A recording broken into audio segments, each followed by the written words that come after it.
Hey everybody, this is Larry. This is day 17 of the Leetcode Day Challenge. Hit the like button, hit the subscribe button, join me on Discord, let me know what you think about today's poem.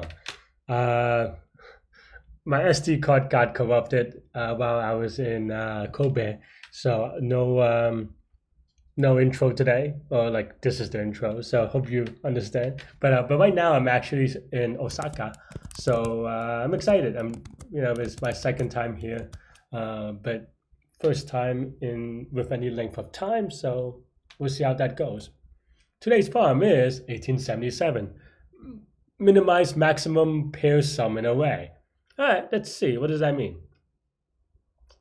The maximum pair sum is the largest pair sum in the list of pairs. Okay, that makes sense. Given a sum of even length, pair up such that the maximum pair is minimized. Okay, I mean, you can kind of do this a couple of ways. You can do it with like binary search as well, but I think the way to do this is kind of greedy. The thing is that, okay, so you want to minimize the maximum sum, right? So the biggest the idea with this greedy proof is going to be what's it called? Exchange argument, right? So let's say you have A, B, C, D, right? You know, and we have dot dot dot, but for exchange purposes, it doesn't really matter. And let's say this is in sorted order, just to be clear. So A is less than B, A is less than B, less than C, less than D, right?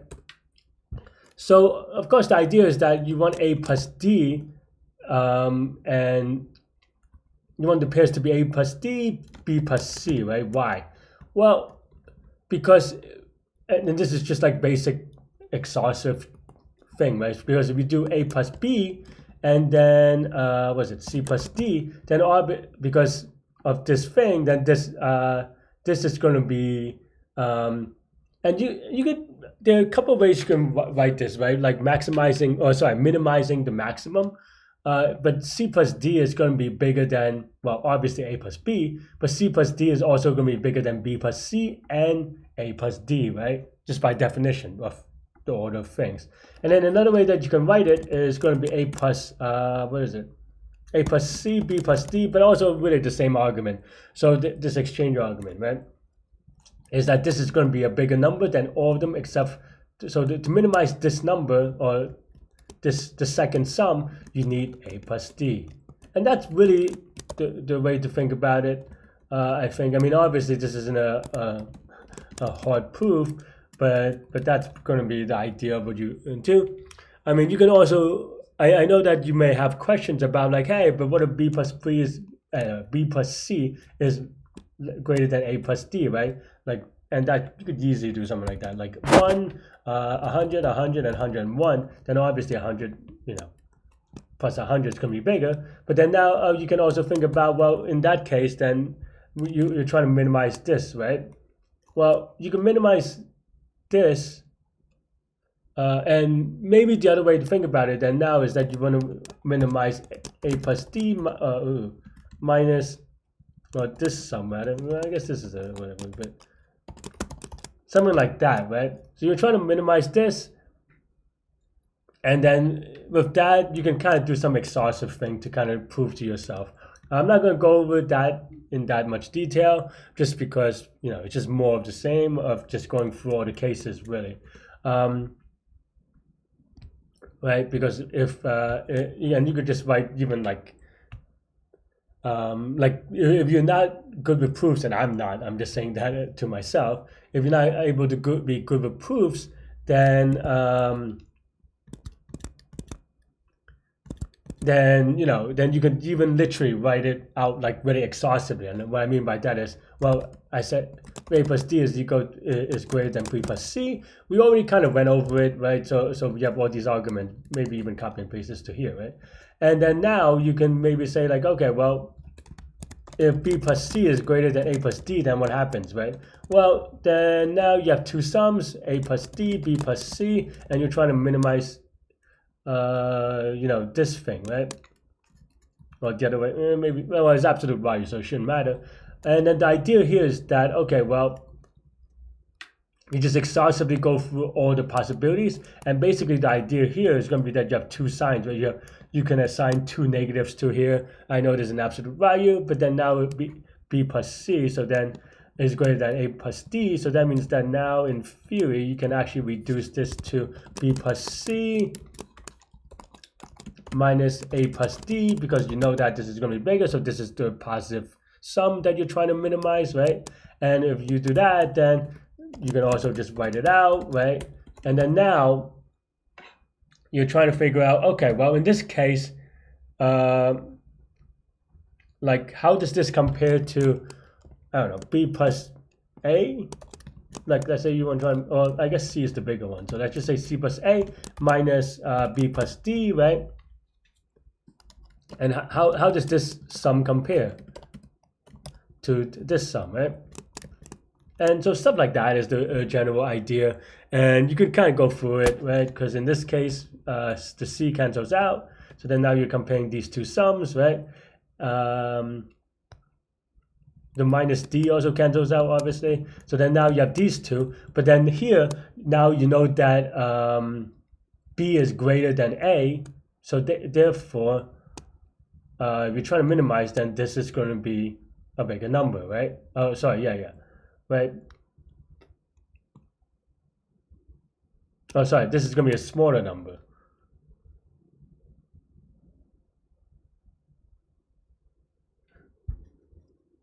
I think that's the general idea anyway. I mean, you could also, I think this is, maybe that's a little bit inaccurate, but I think that's general the idea. And then when you expand it out, it just really becomes something like this, right? So you have like A, B, C, D, and then you want to just match up E, F, G, H, because then now you could kind of do an induction E kind of thing.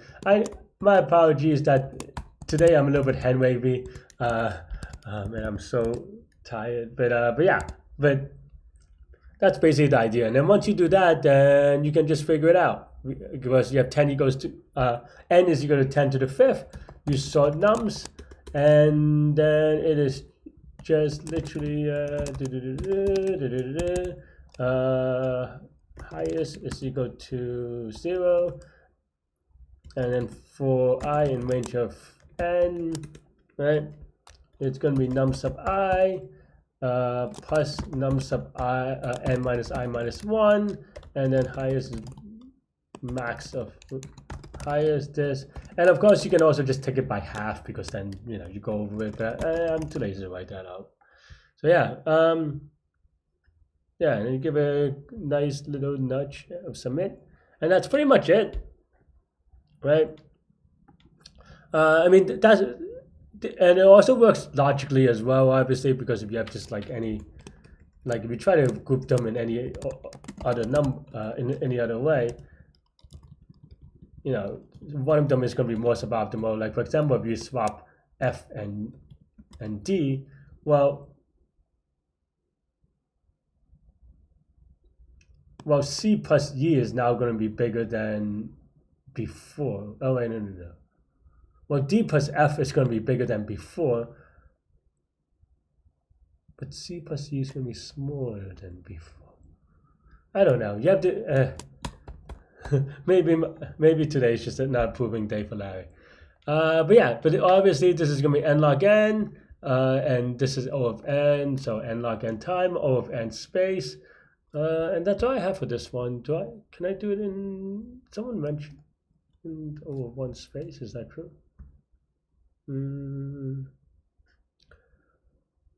Well, there's no structure, so I don't know.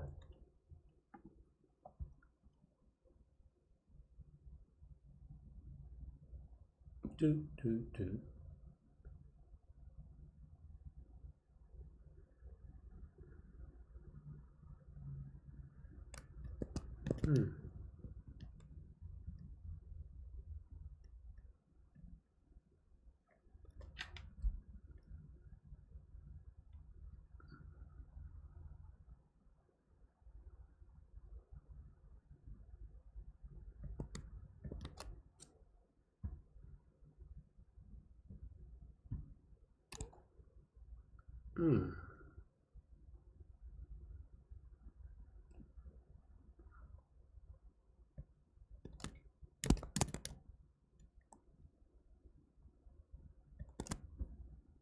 Apparently there's a linear one. Actually, let me take a look real quick. Okay.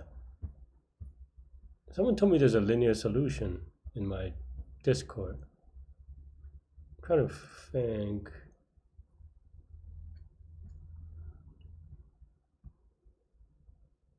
Yeah, I mean, yeah, okay.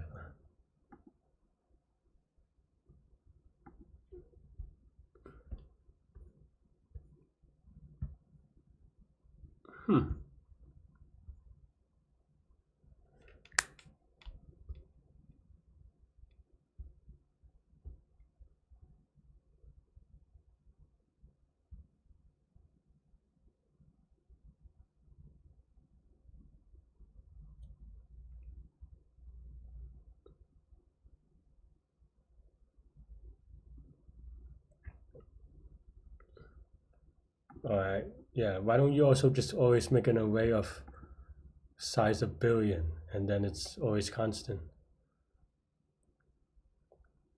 Um, anyway, but you can just create an array of size 100,000 and make it all at one time, right? Don't know that I understand this one. I mean, you get the max and the min. Okay, fine. Oh, it's linear in the sense that, but that's not linear. I mean, people abuse linear in a weird way. I mean, the end that they're talking about is not the same as this end, right? The end they're talking about is this end, and it's linear in the sense that, like, it's linear in the sense that it's linear sorting, but it's not like when you sort with linear sorting, with and there's some linear. I'm not gonna go over it. I I don't have the energy to go over why that's a little bit inaccurate. But yeah, all right. Well, with that in mind, then that's all I have for today. Let me know what you think. Stay good, stay healthy, to good mental health. I'll see y'all later and take care. Bye bye.